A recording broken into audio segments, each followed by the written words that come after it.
If your feet constantly feel like solid blocks of ice, and your lower legs get so heavy, it feels like you're dragging around 50-pound sandbags by the end of the day. Listen up. I've been there. Most folks dealing with this reach for those giant plastic bottles of generic daily multivitamins, hoping for an easy fix. But let me be straight with you. Pouring your money into a generic one-size-fits-all pill is usually a complete waste of cash. They're simply too weak to actually get your circulation back on track. To get that warm blood flowing freely down to your toes, you don't need 100 different vitamins in tiny doses. You only need 3 core elements: niacin, vitamin K2, and vitamin C. Think of this as a targeted mechanical support system. First, we have to physically force the vessels open. The medical term for this is vasodilation. Second, we want to actively help soothe and manage that stiff calcium buildup that's making those vessels brittle. And finally, we have to get the blood pumping naturally again. But here's the thing about that last one: vitamin C. It is a crucial part of this process. But if you take a high dose of it at night, it might actually keep you tossing and turning in bed.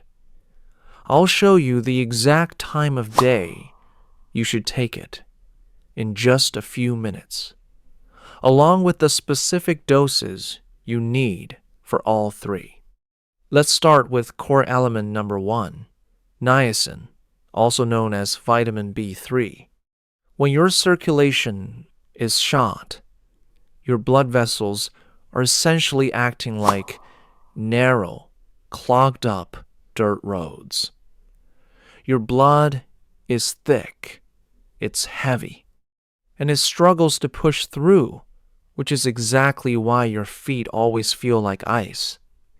Niacin triggers that vasodilation we just talked about. It physically widens those vessels, turning those tight dirt roads into wide open highways so that warm blood can finally rush back down into your toes. But here is a massive trap you need to avoid at the pharmacy. If you pick up a bottle that says flush free or no flush niacin, save your money and put it right back on the shelf. To make the pill more comfortable for the average person, manufacturers remove the exact active mechanism that forces your blood vessels open. It is completely useless. For what we are trying to achieve, you have to look at the back label for the active form, nicotinic acid. Now, I need to give you a fair warning so you don't curse my name later. When you take real nicotinic acid, about 20 to 30 minutes later, you are going to experience something called the niacin flush. Your face, your neck, and maybe your chest will get warm, start to tingle, and you will probably turn bright red like a tomato. Do not panic. You are not having an allergic reaction, and you don't need to call 911. That flush is the physical proof that the microscopic capillaries under your skin are throwing their doors wide open. That warming sensation is the feeling of blood rushing back into tissues that have been starved of it. It usually passes in about 20 to 30 minutes. Don't fear it. It means the process is actually working. Because that flush can be a bit intense at first. Don't be a hero. Start slow. Take just 250 milligrams a day, right in the middle of a solid meal, to help smooth out that sudden warming sensation. After a couple of weeks, once your body gets used to the feeling, you can safely bump it up to 500 milligrams. Now, niacin is incredible at forcing those blood vessels open to get the blood moving today. But we have to be honest, that is only addressing the immediate symptom. It doesn't fully address the underlying structural reason why your blood vessels became so stiff and narrow in the first place. To help break down and fiercely manage that stiff concrete that has been making those pipes feel brittle for decades, we have to bring in our second core element.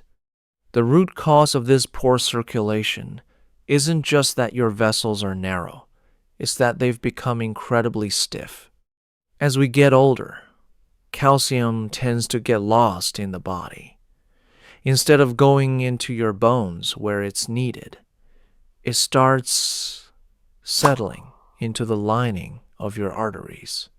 It is essentially pouring concrete into your plumbing system, turning soft, elastic tubes into brittle, cracked plastic pipes.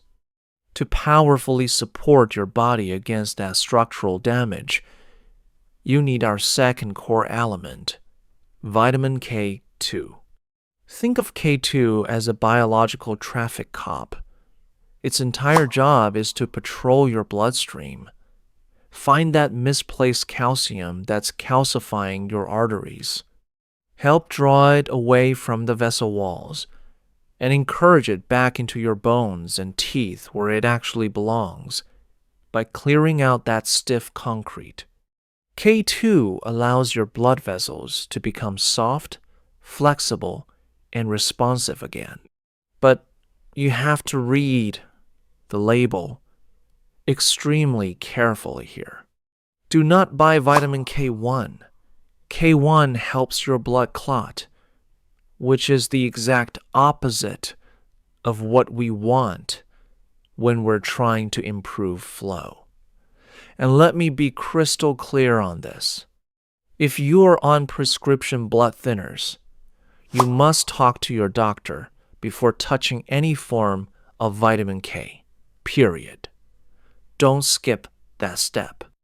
But for the rest of us, you must look specifically for vitamin K2, and ideally, look for the letters MK7 right next to it. MK7 is the form that stays active in your system the longest, doing that heavy construction work all day. Your target dose is 100 to 300 micrograms a day. Listen to me on this. Notice I said micrograms, not milligrams. Pay close attention to the mcg on the bottle. If you take milligrams of this, you are taking way too much. And since K2 is a fat-soluble vitamin, you must take it with a meal that has some healthy fats, like a couple of eggs or some olive oil. Otherwise, your body won't absorb it at all. At this point, we've used niacin to force the pipes open, and we're using K2 to soften the walls. We have built the perfect plumbing system, but a clean pipe doesn't mean much if the water pressure is weak. To trigger your body's natural ability to keep that blood pumping powerfully on its own, those clean vessels need the right raw fuel. And that brings us to the final piece of the puzzle, the fuel that keeps this entire system pumping, vitamin C. Now, I want you to forget everything you've been told about taking vitamin C just for the common cold. When it comes to your circulation, vitamin C acts as the opening signal. It is the raw material your body uses to produce nitric oxide, which is the absolute strongest natural vasodilator your body can make. Without enough vitamin C, your nitric oxide levels tank, and those vessels clamp right back shut. Because we need a high dose to get things moving, you want to look for a buffered or liposomal vitamin C. Don't just buy the cheapest ascorbic acid you can find, or it will tear up your stomach. Your target dose here is 1,000 milligrams a day. But here is that golden window rule I warned you about at the very beginning. The time of day you take this matters just as much as the dose itself. Absolutely do not take this after 5 p.m. There are two very practical reasons for this. First, a high dose of vitamin C has a mild stimulatory effect.